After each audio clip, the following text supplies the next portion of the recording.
Today's video I will show you how to enable 3-pointer screenshot on your HMD Android smartphone. In this way very easy, so follow me step by step, don't skip video. So let's get started now. First open it settings, scroll,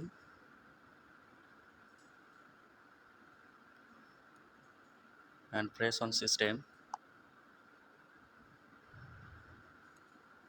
then press on gestures,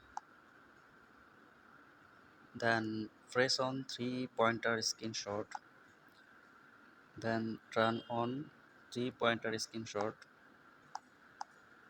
In this way, you can easily enable 3-pointer screenshot on your HMD Android smartphone. If you find this video helpful, like, comment, share, and don't forget to subscribe to my channel.